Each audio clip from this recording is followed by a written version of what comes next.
This is FS1 NBA analyst Chris Broussard. Chris, do you agree with Pelinka saying right here? I get where he's coming from. I think he makes some great points. You guys know, I've said several times on this show, I think Cleveland's problem the last few years is they lost their identity, their toughness, their defensive mindedness, and they just started trying to outshoot the Warriors. And you can't do that. Houston, Cleveland, nobody can outshoot the Warriors. The Warriors are the best shooting team ever. Okay, you're not going to do it. Now, history backs this up. If you look at, they're trying to take a page out of Houston Rockets book.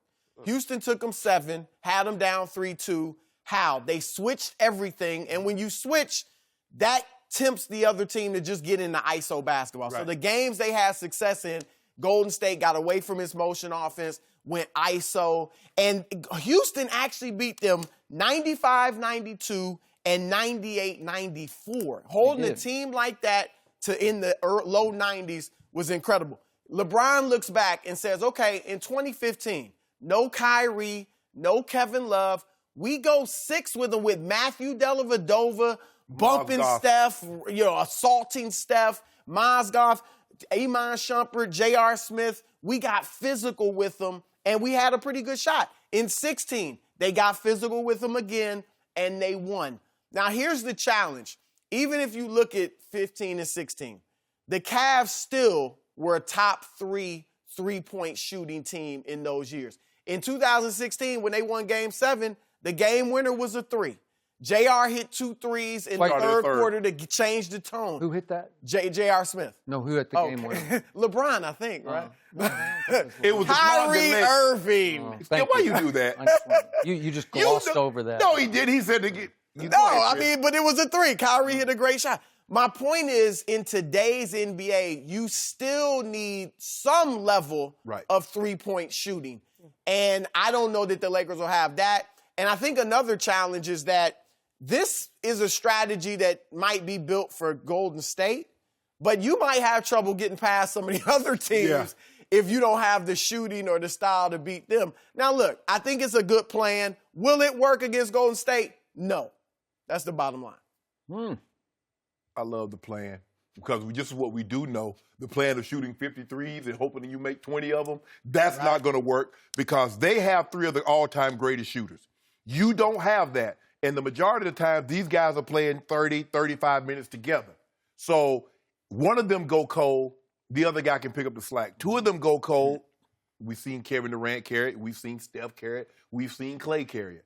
The likelihood of your 2 stars going cold and you still winning the game is not very good.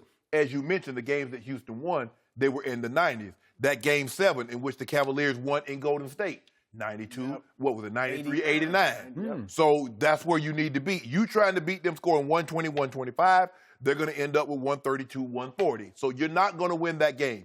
I agree. You get tough-minded guys that can switch everything, that's going to play hard. You got to still make a mess. You still got to score points now because you're not going to, the days of the 73-68 ball games, those are long, long gone. But I like this philosophy that they have. I ain't got no problem him putting it out there. Whether you say it or not, teams know how, with the exception of the Rockets. I don't think Rob Pelinka is obsessed with the Warriors like Daryl Morey is because he's building everything. Well, I'm getting shooters, I'm getting this, this, and this. But I don't know. I think it just started. I think he just voiced his obsession, yes. Well, the best chance that Daryl Morey had is that when he had Tuck, he had Ariza, he had Mbah Moute, he had Capella, he had 4 guys. I agree. They're going to miss them. Right. So that's a recipe. I'm not going to say it's going to be a great dish. As I always say on this show, because I'm objective about LeBron James, he has the highest basketball IQ in all of basketball. I say it over and over and over again, but I'm a hater. I'm a hater. But he has the highest IQ, and he's the best passer in all of basketball. And the best pass that he makes is to sharp shooters on the perimeter. I've never seen a better three-point passer than LeBron James is because he, at 6'9", can see over everything and makes great two-handed over-the-head passes. Hits them right in the pocket over in the corner. It's like beautiful to watch. That one to Kyle Korver, great pass. Yeah, great pass. Just didn't finish. A lot of times that old snap hammer where you go baseline. Skip, you know how you do a baseline skip? How you like on one baseline? Wait, you mean the play that Ginobili invented? He invented it. He brought it to the NBA. He did. Thank you very much. He also brought flopping. So right now, I'm to think that Rob Pelinka, or is it Rob Lowe? Was that Rob Lowe or Rob? Stop Pelinka? I don't know who it was. it. I get them mixed up, or do they have Rob Lowe stand in for Rob Pelinka? He looks just like. Skip Bayless. I don't know. You don't know. Now, Rob Pelinka, and Magic Johnson are telling LeBron James, highest IQ in basketball, you were dead wrong in your approach in Cleveland to this. You can't do it. You were upside down in how you were attacking Golden State. Yet, I watched a game 1 in Oakland in which the Cleveland Cavaliers, with nothing but shooters and no defense, I don't know how they did it, but they had the Warriors on the ropes in game 1. Am I right? Yeah. They had them dead to rights. They just didn't close the deal. He can't score 51 every night. That's why they had him on the ropes. He could have scored 53 and the game would have been over and we'd be having a whole different conversation. No, actually, should have ended with 49, 8-8, because JR should have just put the ball back in and the ball game's over.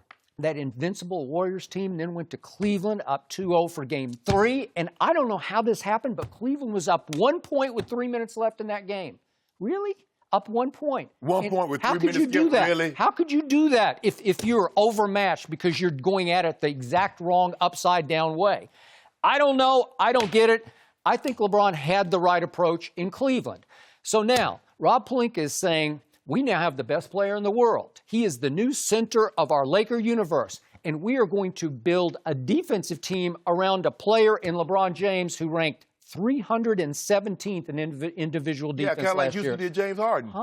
Interesting. You can hide. 317th. So you got to hide LeBron James on defense? He's like that Rome. Like they hid James Harden. That's interesting to me. 317th.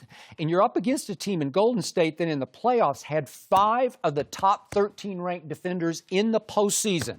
In Draymond 2 and Clay 4 and Steph 6 and KD was 9th and even Iguodala was 13th. That's you want to talk about defense, you want to talk about playing two-way basketball, this is the essence of this. So Rob Pelinka comes across to me as a guy who's a Twitter victim. He's a social media victim because he's taken a beating on whatever social media and in the blogs and the newspapers because of all the head-scratching moves they have made except for LeBron. Obviously, that was the greatest move they've made, but LeBron knocked on their door just the way Kevin Durant knocked on Golden State's door. So I can't give him a lot of credit for that, but they got him. So then they started adding pieces around him, and everybody's saying, huh? I'm pretty sure Chris Broussard, a new Laker fan, is saying, huh? Am I right? You're saying, what? They need shooting. Okay. They need some shooting. Okay, but see, he's trying to defend. And here's the thing. It's only 1 year. I don't mind. It's a 1 year experiment. Let's see what happens in 1 year. But he's talking about taking down Golden State. Well, I got to presume he's talking this year. Well, then all these are 1 year deals. I think it's a 1 year experiment to see what works. And I'll say this, Skip. I mean, look, you're right. They were close, but close doesn't matter. You know. But they had them. It was their style. It did. The last 2 years that they've tried to outshoot Golden State, Cleveland, they've been 1-8 against them in the finals. The 2 years prior, when they were defense, tough-minded, they were 6-7 against them in the finals, you know? Who is the driving force of that team? Who was? It was LeBron. And in 15 and 16, he was still a top defensive player. He was a first-team all-defensive kind of player, and they did. They played football, basketball with him. And I loved it, but they didn't have KD either, so you don't have that one nuclear weapon that you have to deal with. And plus, here's the thing. The thing is that when you have Kyrie, you have a guy LeBron can just go stand in the corner, and Kyrie can still go get you 30. Last year, they don't have that, so now he has to not only go get you 30, 40 points a night, but he also needs to get you 10 assists because he has to facilitate for everyone else because no one else can get their own shot. And he also has to rebound because you never know what Kevin Love's going to show up. You never know which Tristan's going to show up. Okay. So that's going to be a similar problem this year. There's no second. Who's the second scorer? I mean, Kuzma Here or we go. Brandon Ingram. The excuse is If built I'm the Lakers, I'm going to hear this all year long. Do they have a second scorer? Well, but he's saying they're the second best team. I didn't say that. Vegas said that. I do think this, Skip. You signed off on that. No, I didn't sign off. I think Houston. I think Houston has dropped off a little bit, even if they get Melo. And I think it's Golden State, and then a huge bunch of teams that are similar. New Orleans, L.A., Portland, Utah, Denver. Portland. You know what I mean? I think they're all bunched in together. I think Oklahoma City is really good. But I still think they're in that group. You think they're apart from They're better than the Lakers are. Just because they got rid of Melo. It's like the Cowboys getting rid of Des Bryant, and they got Robertson back. So now their defense goes up a notch.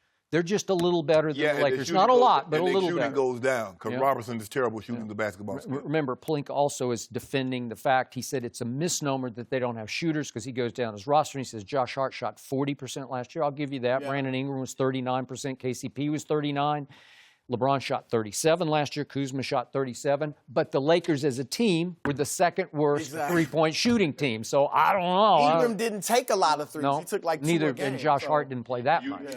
And you know who he left out that drug that three-point percentage down? He did. 31%. Yeah, he didn't want to talk. He didn't mention that name, did he, Chris? He didn't mention that name. I just did. Chris ain't even mentioned his name. I think Lonzo's in the plan. Light-skinned brothers stick together. That's why he mentioned his name. Really?